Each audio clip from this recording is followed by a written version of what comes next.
Hello दोस्तों, education IQ में आपका बहुत-बहुत स्वागत है। और एमसीक्यू सीरीज का आज का पहला क्वेश्चन आपके सामने है। इसको आपको ये बताना है, कथनों पर विचार करना है और आपको ये बताना है कौन सा कथन सही है। तो पहला कथन कह रहा है कि जो विधान परिषद सदस्यों की संख्या विधानसभा के सदस्यों की कुल संख्या पर निर्भर करती है। तो पहला कथन ठीक है कि विधान परिषद की जो संख्या होती है, विधानसभा जो होती है हमारी, उस पर डिपेंड करती है कि उसकी सीटें कितनी है, उस आधार पर उसको सीटें दी जाती हैं। तो पहला कथन आपका ठीक हो जाता है। दूसरा कथन है कि वर्तमान में 7 राज्यों में विधान परिषदों का गठन किया गया है। तो ये कथन गलत है, क्योंकि वर्तमान में 7 राज्य नहीं बल्कि 6 राज्यों में विधान परिषदों का गठन है ना? गठन किया गया है। और ये 6 विधान परिषद कौन है?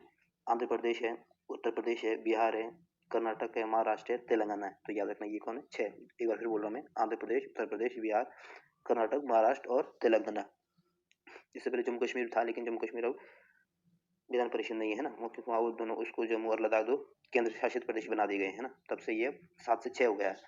और जो सबसे अधिक जो सीटें हैं इसमें आपके उत्तर प्रदेश में विधान परिषद में 100 सीटें हैं, आंध्र प्रदेश में 58 है, बिहार में भी 58 है, और कर्नाटक में 75 है, महाराष्ट्र में 78 है और तेलंगाना में 40 है। इस वजह से कि दूसरा कथन क्या हो जाता है आपका गलत हो जाता है ना। तीसरा कथन कह रहा है कि विधान परिषद के 1/3 सदस्य राज्य के लोगों द्वारा प्रत्यक्ष रूप से निर्वाचित किए जाते हैं।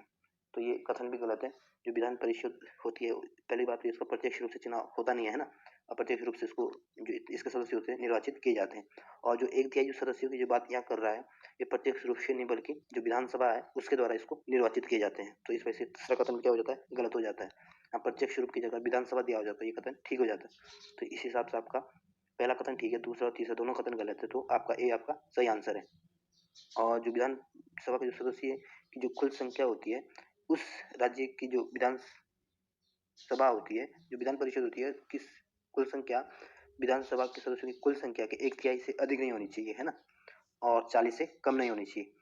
तो ये भी याद रखना। और 1/3 सदस्य इसके निर्वाचित होते हैं, और 1/3 सदस्य आपके जैसे नगर पालिका, जिला बोर्ड और निर्वाचन मंडल से इसको, और जो कि बाकी शेष सदस्य होते हैं आपके राज्यपाल द्वारा मनोनीत किए जाते हैं, है ना। तो नेक्स्ट क्वेश्चन की तरफ चलते हैं।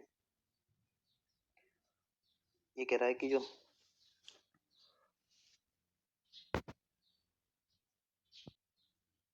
कमी करने या वृद्धि करने के लिए किस अधिनियम को पारित किया जाना चाहिए, है ना। ये कह रहा है जो मतदान की जो आयु होती है उसके लिए जो अगर उसमें अधिनियम लाना है, इसमें कुछ संशोधन करना है या इसमें वृद्धि या कम करना है, तो इसमें से आपको जो कथन दिए गए किसके द्वारा पारित किया जाना, संसद के साधारण बहुमत से द्वारा या संसद के विशेष बहुमत द्वारा या विशेष बहुमत या आधे राज्यों की सहमति द्वारा या भारत के निर्वाचन आयोग है ना आदेश द्वारा। तो इसका सही आंसर आपके सी आपका सही आंसर है, विशेष बहुमत और आधे राज्यों की सहमति द्वारा। क्योंकि जो जो मतदाता होते हैं वो जरूरी ऐसा नहीं है कि लोकसभा के लिए वो अलग मतदाता होंगे और राज्यसभा के लिए वो विधानसभा के लिए अलग मतदाता, वही लोकसभा में होते हैं वही विधानसभा में होते हैं। तो इस हिसाब से आप इस वजह से आपका ये सी आपका सही आंसर हो जाता है। और अभी इसका उल्लेख आपके जो अनुच्छेद 326 है इसमें संशोधन अगर जब करेंगे तो केंद्र और राज्य दोनों की इसमें सहमति होनी चाहिए ना। और वर्तमान में अभी जो वोट देने की जो एज है वो 18 साल है, लेकिन इससे पहले 21 वर्ष थी, है ना। और जो 21 वर्ष से जब 18 वर्ष कब की गई थी, ये 1988 में की गई थी, जब 61वां संविधान संशोधन हुआ था, तब इसमें 21 से 18 कर दी गई थी, है ना। और मतदान करना एक कानूनी अधिकार है आपका, तो है ना, ध्यान रखना इसको भी। तो इस वजह से आपका सी आपका सही आंसर है। नेक्स्ट क्वेश्चन की तरफ चलते हैं। ये कह रहा है कि ये महाराष्ट्र और गुजरात के कुछ भागों में पाए जाने वाले विशेष रूप से कमजोर जनजातीय समूह में से एक हैं। उन्हें खैर की लकड़ी से खत्ता का गाढ़ा अर्क बनाने के अपने प्राचीन व्यवसाय के लिए जाना जाता है। और हाल ही में इस जनजाति के लोग औषधि कंपनियों द्वारा उपयोग की जाने वाली गौण वन उपज गिलोय के विपणन में एक सफल उद्यम की स्थापना की संबंध होने के कारण चर्चा में रहे। आपको ये बताना है जो ये सारी बातें किस जनजाति का वर्णन किया गया है। और ये इसका सही आंसर आपका डी आपका सही कथकारी, जो कथकारी जो जनजाति है इसके बारे में ये सब उल्लेख किया गया जो आपके महाराष्ट्र और गुजरात में है।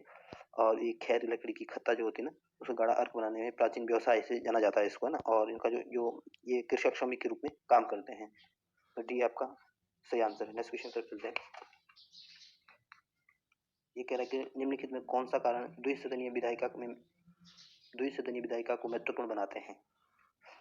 3 कथन यार, ये देखना है कौन सा कथन सही है। पहला कथन कह रहा है ये समाज के विभिन्न वर्गों के को प्रतिनिधित्व प्रदान करती है, तो पहला कथन ठीक है। दूसरा कथन कह रहा है यह देश के सभी भौगोलिक क्षेत्रों को प्रतिनिधित्व प्रदान करती है, ये कथन भी ठीक है। और ये कह रहा है यह एक पुनरावलोकन निकाय के रूप में कार्य करती है तथा शक्ति के संभावित दुरुपयोग को प्रतिबंधित करती है। तो इसमें तीनों कथन सही है, तो इस हिसाब से आपका आंसर डी आपका सही आंसर हो जाता है। नेक्स्ट क्वेश्चन की तरफ चलते हैं। ये कह रहा है कि संविधान के जो भाग 9 के तहत है ना, कौन से स्वैच्छिक उपबंधन शामिल है ना, विवेकाधीन या वैकल्पिक। तो पहला कथन कह रहा है कि जो सांसदों और विधायकों को उनके निर्वाचन क्षेत्रों के अंतर्गत आने वाले पंचायतों में प्रतिनिधित्व प्रदान करता है। तो पहला कथन ठीक है। और दूसरा कथन कह रहा है कि ग्राम स्तर, मध्य स्तर और जिला स्तर पर पंचायतों की सीटों पर प्रत्यक्ष निर्वाचन किया जाना चाहिए, है ना। लेकिन ये कथन गलत है, जो क्योंकि जो आपके मध्यवर्ती जिला स्तर, मध्यवर्ती यानी ब्लॉक स्तर पर, जिला स्तर पर जो पंचायतों के जो अध्यक्ष होते हैं, इनका जो निर्वाचन होता है ये अप्रत्यक्ष रूप से होता है। तो वैसे ही कथन क्या हो जाता है, गलत हो जाता है ना। और तीसरा कथन कह रहा है कि पंचायतों में पिछड़े वर्गों के लिए सीटें आरक्षण का उल्लंघन करता है। तो ये कथन भी ठीक है। तो इस हिसाब से आपका ए भी ठीक है, बी भी ठीक, बी गलत है, सी ठीक है। तो इस हिसाब से आपका पहला और तीसरा कथन सही हो जाता है, तो सी आपका सही आंसर है। और जो पंचायत सदस्य का चुनाव होता है, ये याद रखना, इसमें 21 वर्ष पूरी होनी जरूरी है ना, और 21 वर्ष से कम है तो वो पंचायत का चुनाव नहीं लड़ सकता है ना। और संविधान के तहत जो चुनाव होते हैं ये सभी ना, संविधान के तहत जो चुनाव होता है ये ग्राम स्तर पर, मध्य स्तर पर, जिला स्तर पर, इसका प्रत्यक्ष रूप से अनिवार्य होना जरूरी है सभी सीटों के लिए, है ना।